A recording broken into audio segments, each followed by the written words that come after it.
जय हिंद friends, I am Shubham. Welcome to my YouTube channel SM study Guru. जी हाँ दोस्तों, बहुत ही बड़ी खुशखबरी है। उत्तर प्रदेश भर्ती एवं प्रोन्नति बोर्ड लखनऊ ने 3 बैक टू बैक नोटिफिकेशन जारी कर दिए हैं, जिसमें कि आपका देखिए पहला जो नोटिफिकेशन है वो रेडियो संवर्ग में प्रधान परिचालक या फिर प्रधान परिचालक यांत्रिक, उसकी जो वैकेंसी निकाली है उसकी 936 पोस्ट पर हेड ऑपरेटर की वैकेंसी निकाली है।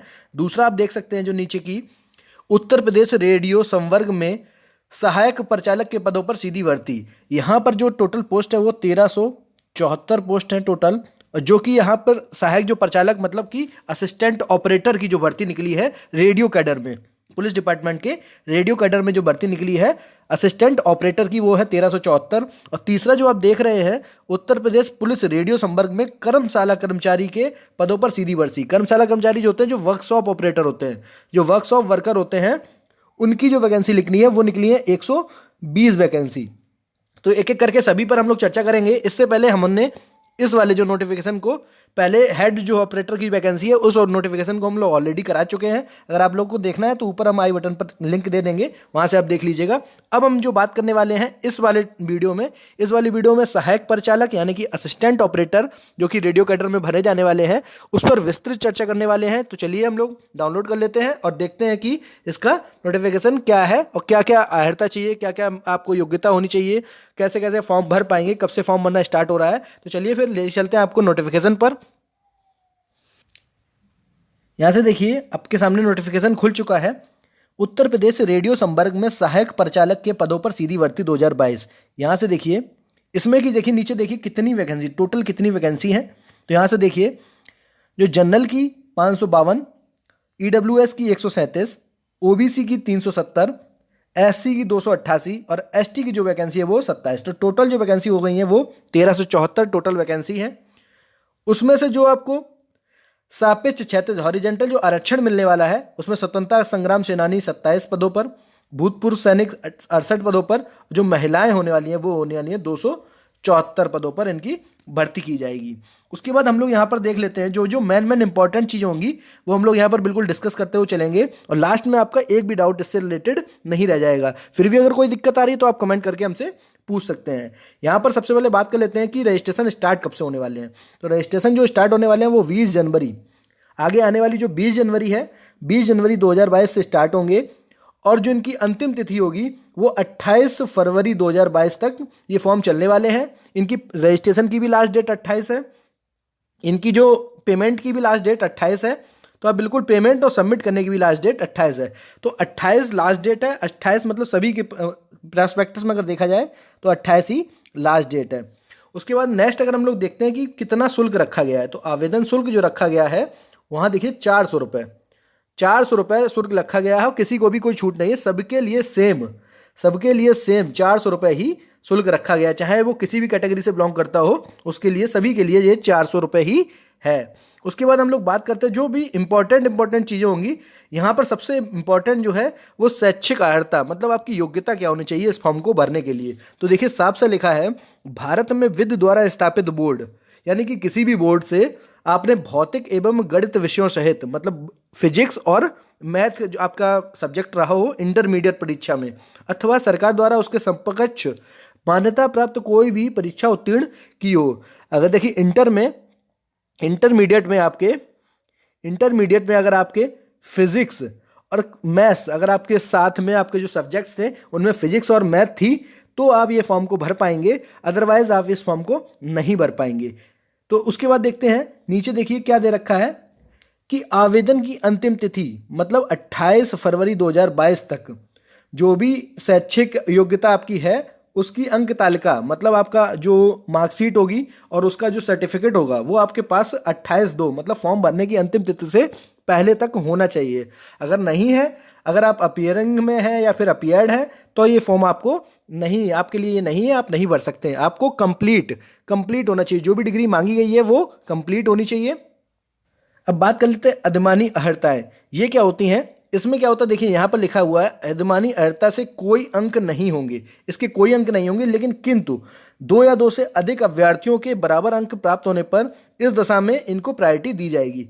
यानी कि अगर मान लीजिए कोई 2 कैंडिडेट हैं, उनके सेम अंक सेम नंबर्स आ गए हैं, तो किसको जॉब मिलेगी, किसको नहीं मिलेगी? जिसके पास डोएक का O लेवल का सर्टिफिकेट होगा, या फिर प्रादेशिक सेना में न्यूनतम 2 वर्ष की अवधि तक सेवा की हो, या फिर उसके पास NCC का B सर्टिफिकेट हो। इन तीनों में से अगर उसके पास कुछ भी होगा, या फिर मान लीजिए आपके पास एक चीज़ आपके पास भी, एक चीज़ उसके पास भी हो सकता है उसके पास कोई 2 चीज़ें हो, तब वहाँ पर आपको वेरिएशन करा जाएगा। जो भी सिलेक्शन का क्राइटेरिया होगा वो डिपेंड इसी पे करेगा। अगर आपका कोलैप्स कर रहा है, सेम नंबर की जान पे कोलैप्स कर रहा है, तब यहाँ पर प्रायोरिटी इनको दी जाएगी जिनके पास ये चीज़ें अवेलेबल होंगी। उसके बाद बात कर लेते हैं आयु सीमा की, कि आयु सीमा क्या रखी गई है। तो यहाँ से देखिए बिल्कुल क्लियर कट दिया हुआ है, अभ्यर्थी एक साथ 2022 को 18 वर्ष की आयु प्राप्त कर चुका हो, यानी कि 1 जुलाई 2022 तक वो 18 वर्ष का हो गया हो और 22 वर्ष से अधिक आयु का प्राप्त ना किया हो, और अभ्यर्थी का जन्म 1/7/2020 से पूर्व हुआ हो तथा दिनांक 1/7/2004 के बाद ना हुआ हो। तो बिल्कुल क्लियर कट दिया गया है कि 1 जुलाई 2000 से पहले का जो हो पूर्व जन्म हुआ हो, और उसके बाद 1/7/2004 के बाद जन्म ना हुआ हो। तो यहाँ से बिल्कुल क्लियर कट दिया गया है। यहाँ पर 18 साल मिनिमम एज है, और मैक्सिमम एज जो दे रखी है वो दे रखी है आपकी 22 साल। अगर यहाँ बात करें, परंतु अगर SC ST OBC ये उच्चतर दिशाओं में अधिक वर्ष अधिक होगी, जिनकी रिक्तियों की अधिसूचना समय अधिनियम लागू होने की विशिष्ट अर्थित की जाएगी। और जो मोड ऑफ एग्जाम होने वाला है वो ऑनलाइन लिखित परीक्षा होने वाली है। यहाँ पर 400 अंकों की ऑनलाइन परीक्षा होने वाली, जिसमें कि सामान्य हिंदी के 100 अंक, विज्ञान और सामान्य ज्ञान के 100 अंक, संख्यात्मक और मानसिक योग्यता इसके भी 100 अंक, और उसके बाद आपके मानसिक अभिरुचि यानी कि रीजनिंग के 100 अंक। टोटल इसी तरह 100 अंकों के 4 अलग अलग पैटर्न होंगे, 4 अलग अलग आपको होंगे, उसमें से आपके टोटल 400 अंकों की ये परीक्षा होने वाली है। और जो आपका टाइम मिलने वाला है वो आपको मिलने वाला है 2.5 घंटे, यानी कि 150 मिनट आपकी टाइमिंग रहने वाली है। उसके बाद यहाँ एक चीज़ देख लेते हैं, बहुत ही इंपॉर्टेंट जो यहाँ पर दे रखा है।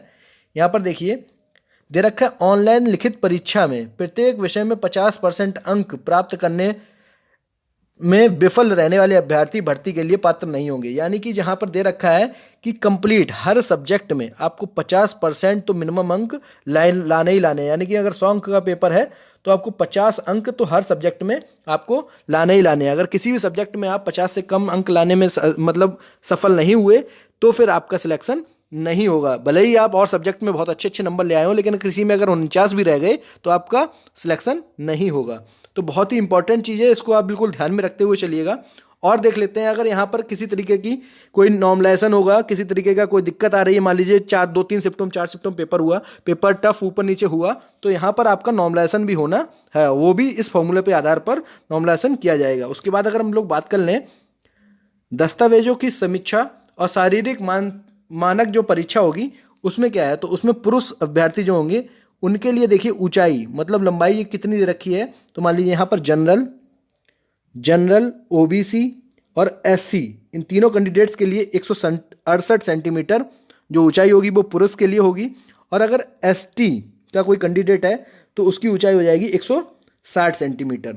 और यहीं अगर हम लोग बात कर लें उसके बाद सीना, तो सीना का तो सबको यहाँ से वैसे ही क्लियर होगा, कम से कम हो जाएगा 79 और बिना फुलाए, और कम से कम 84 फुलाने के बाद में, मतलब बिना फुलाए 79 होना चाहिए और फुलाने के बाद में 84 होना चाहिए। 5 सेंटीमीटर सीने का फुलाव अनिवार्य है। यहाँ से देखिए सीना के जो फुलाव है वो 5 सेंटीमीटर अनिवार्य है।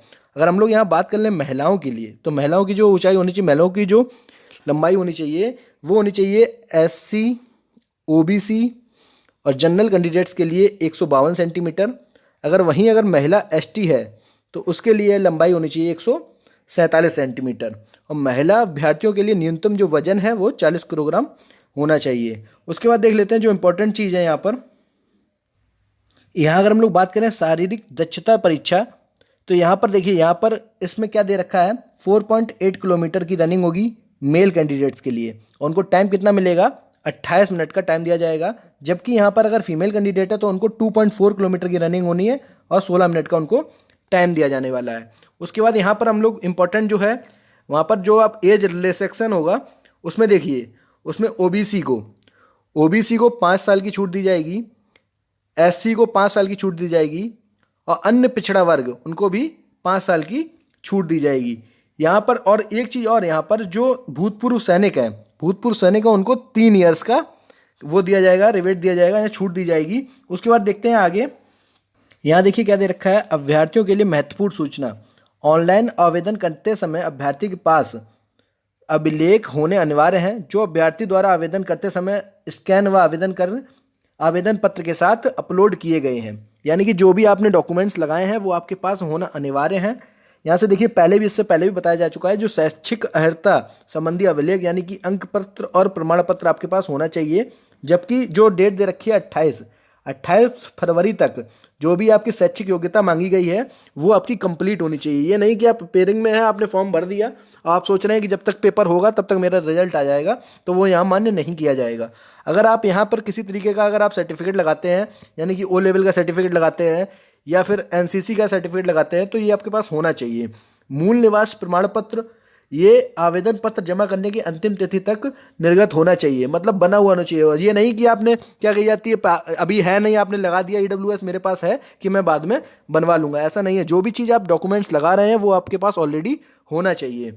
इसी तरीके से नीचे सारा दे रखा है कि आपके पास जो भी आप डॉक्यूमेंट्स लगा रहे हैं वो आपके पास एज इट इज़ होना चाहिए, एट ए टाइम, फॉर्म भरते टाइम आपके पास होना चाहिए, तभी आप लगाइए। अगर आपके पास नहीं है तो आप उसको नहीं लगाइए। अगर आप ऐसा करते हैं कि आपके पास नहीं था, आपने लगा दिया है, तो आप इनवैलिड माने जाएंगे और आपकी परीक्षा रद्द कर दी जाएगी। तो चलिए फिर मिलते हैं नेक्स्ट वीडियो में। अगर आपको वीडियो अच्छा लगा हो तो लाइक शेयर करना बिल्कुल ना भूलिएगा।